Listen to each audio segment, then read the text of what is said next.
Did you know that intermittent fasting is not a diet like most of us tend to think? In fact, it can be very destructive if you're doing it wrong. In today's video, I intend to share with you everything you need to know about intermittent fasting and how you can use it to get the best and fastest weight loss results.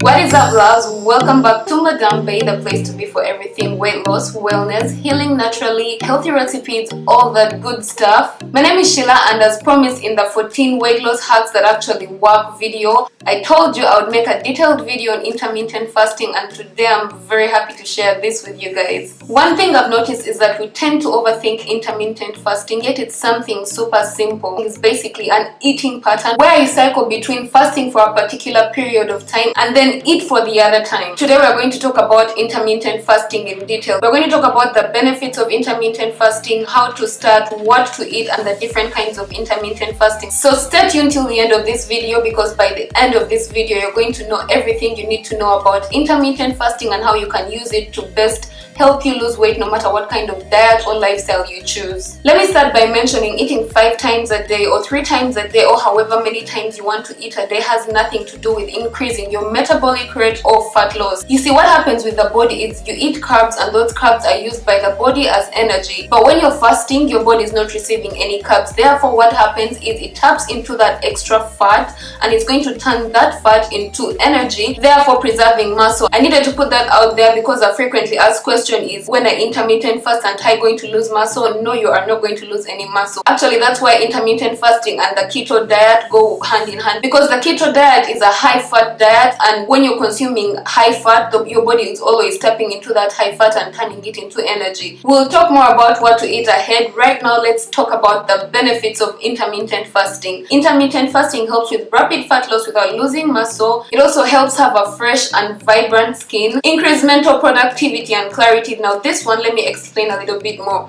When you're fasting during the day, you don't have to think about food. Thinking about food is one of the things that wastes your time during the day, you contemplating what to eat. So it saves you time because you don't have to think about it. Even when you get hungry, the fact that you're going through strong and not giving into temptation, that is you training your mind, you showing your mind that you are in control. So it really helps with mental clarity. Intermittent fasting also helps with cell rejuvenation. This I personally like, because when cell rejuvenation happens, you're bound to heal yourself from so many diseases. See, what happens when you're fasting? Something called autophagy happens, which is simply the old cells being replaced by new cells, making the cells stronger and improving organ function, which I think is awesome. Now we're going to talk about how long you should fast. Because we're talking about fasting in relation to weight loss, I want to put this out there. The shorter you fast, you will get the bodily changes, but the longer you fast, that's when your body is going to tap into the healing and cell rejuvenation benefits. The most common type of intermittent fasting is the 16 to 8, which is simply fasting for 16 hours and eating in an 8-hour window. I personally think that the reason why this is the most common type of intermittent fasting is something I shared in this video,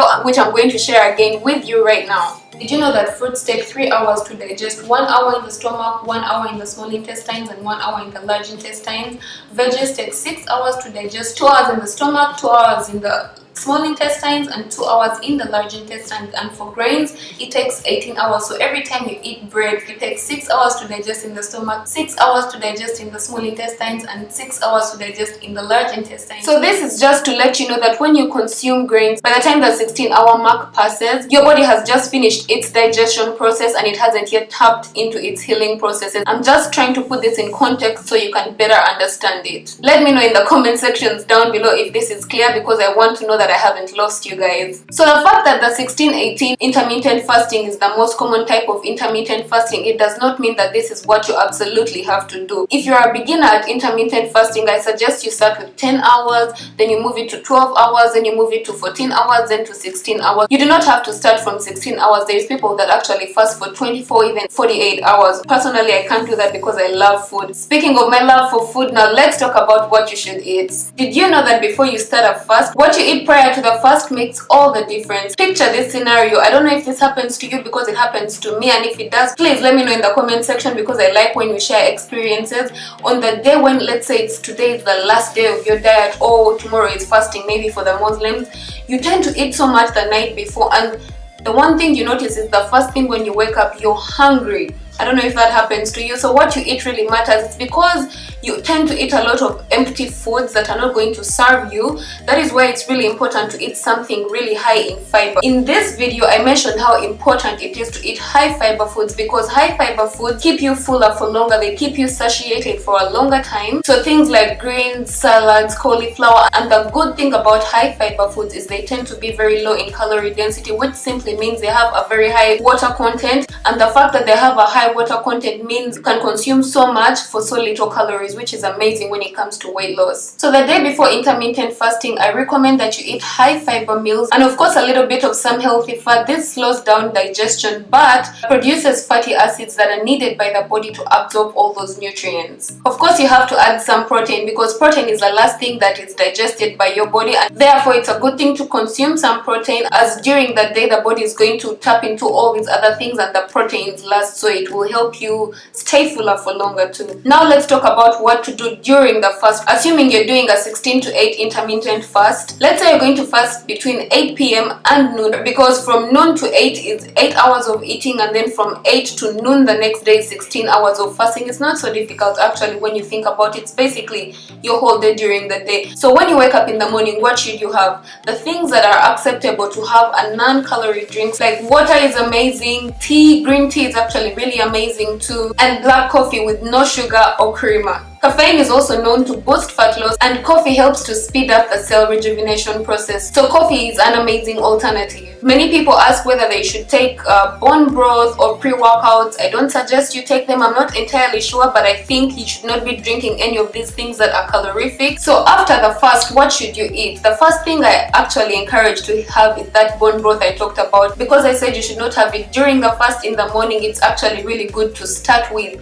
One thing I need to mention is that during your eating window, you have to still maintain a calorie deficit, and maintaining a calorie deficit while eating unhealthy is not helpful for you. Let me tell you that, because you will still lose weight, but you're going to be very unhealthy, which is not good for you. So I personally like to promote weight loss, but I like healthy weight loss. I don't want you to go out there and eat some deep fried chicken. You don't even know what oil was used to make it, and you're just consuming it because it's within your calorie intake, but then you're not helping your body out in any way. So it's important to eat nutritious food. The reason as to why I mentioned bone broth as one of the things that are really good to break your fast is because it helps your gut absorb things a lot better, and I'm all about gut health. One thing you have to keep in mind though, when you're breaking your fast, do not combine carbs and fats. I've mentioned this before. Carbs cause an insulin spike. This causes the cells to open, and when the cells open, that means the cells are taking in everything. Therefore, instead of the cells taking what they need, they're taking in everything. They're taking in all the fats that they need and the fats that they don't need, and this is going to cause the cell to expand as a fat cell. What I recommend is combining carbs and proteins, or fats and proteins. Now let's talk about working out in a fasted state. I think we should have talked about this first, because I personally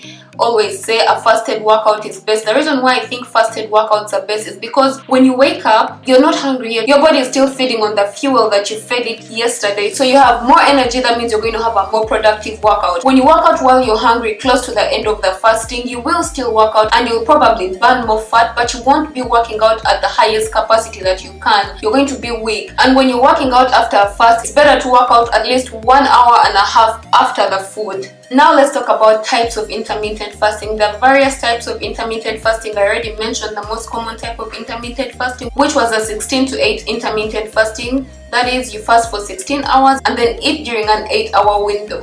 The next one is the 5 to 2 intermittent fasting. This is basically where you eat normally for 5 days, and for the other 2 days you eat only between 500 to 600 calories daily. Then we have the prolonged fast. This one is the one I was talking about, where some people fast between 24 to 48 hours.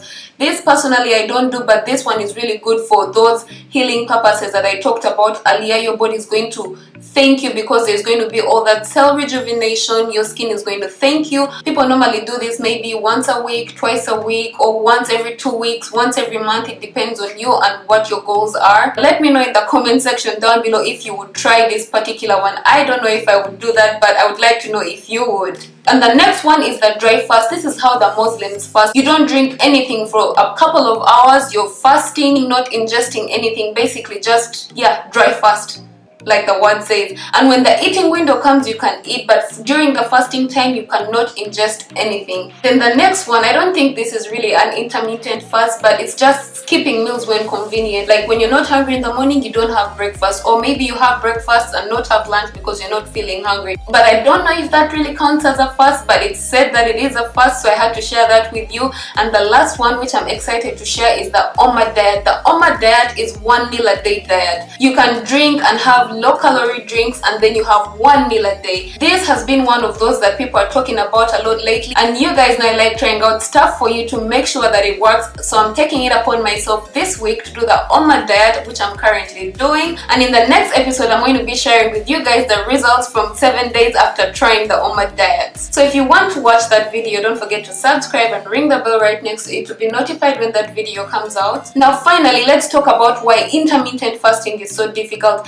Intermittent fasting is so difficult because we overthink it. It's not that complicated, and you do not have to start where all these big intermittent fasting gurus have started from, because some of them fast for 20 hours. You don't have to do the same. You don't even have to fast 16 hours. Like I said earlier, you can start from 10 hours and work your way up. That being said, I'm going to take this opportunity to tell you guys about the Ultimate Healthy Weight Loss Guide. This is a guide I've created to help you through your weight loss journey, and you will find everything you need about intermittent fasting in there, amongst so many other things. So if you want to get a copy, I'm going to leave a link in the description box down below. Feel free to get yourself a copy. And if you liked this video and found it helpful, don't forget to give it a thumbs up. And also, because it supports my channel, for those of you that want to start your weight loss journey, I have a lot of free resources on my channel. I'm going to link them right here.